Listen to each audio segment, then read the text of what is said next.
Oh my god. Oh my god. Oh my god. Oh my god. Oh, Dios mío. This is not the channel where I will be reviewing books. It's not. I won't be doing this on camera often, but I have to review this book on camera because I have to talk about it before I go clinically insane. I need to talk about some things with you, and I don't feel comfortable talking about them, but I'm going to do it anyways because I'm a big girl and I can talk about things that make me uncomfortable without freaking out. I could do that. The book that I read is Forbidden by Tabitha Suzuma, and it was about I can say it. It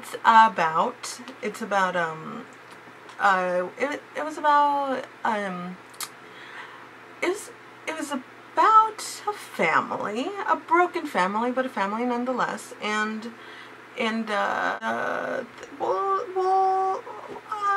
things happened. Yeah, things happened. What things, you ask? Well, I'm gonna tell you.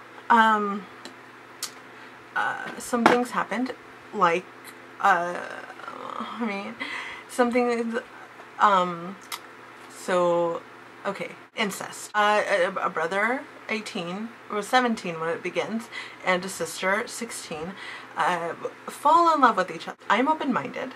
I am open-minded. I knew what the book was about prior to reading it, but I still felt anxiety whilst reading it. I'm not going to go too much into detail about it, but I will say that the older brother and the sister have to be like the parents to the 3 younger kids because they essentially don't actually have parents, which they do, but they don't. There's just too many words are going in and out of my brain all at the same time. What I actually did like about the book is that the author did a very good job about setting up each person's storyline prior to getting them to be together. So before they're together, you want them each to be happy. I mean, whatever that may mean, you just want them to be happy and to live happy lives and to survive this terrible time in their lives. So prior to you finding out that they essentially fall in love with each other, you really want them to be happy. At least for me as a reader, when I finally found out that they did want to be together, I had a very intense internal struggle where I wanted them to be together, but I realized how wrong it was and how unconventional it may be, taboo per se. And so you struggle with falling in love with them and enjoying their romantic story, but then you struggle with knowing that it's wrong. And I mean, don't get me wrong, the author did also a very good job of very clearly stating this is not right, society will think this is wrong, we shouldn't be doing this, I want to stop this, but the people themselves, they just can't. They have such a strong connection towards each other that when there's a couple of times where they're like, no, we can't do this, and they force themselves to stop being together, then it's painful for them.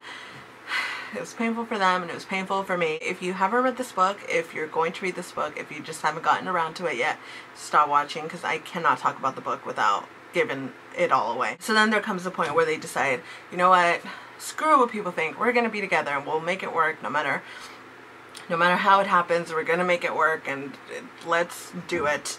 So they do it. So they get caught by their mother when they do it. And then the mom calls the police, which, oh, hey, nice of you. Look at you acting like a mom. And as a reader, I found myself extremely angry at the mom for catching them, for calling the cops, for getting the brother arrested, because the brother tells the sister, you have to tell them that I forced you. You have to tell them that it was my idea. Do not say that it was like a mutual feeling. You have to say that I forced you, that I threatened your life. So that's his side of the story. That's what he tells the detectives. I did it. It was my fault. I threatened her life. I told her I was going to kill her if she didn't go along with it.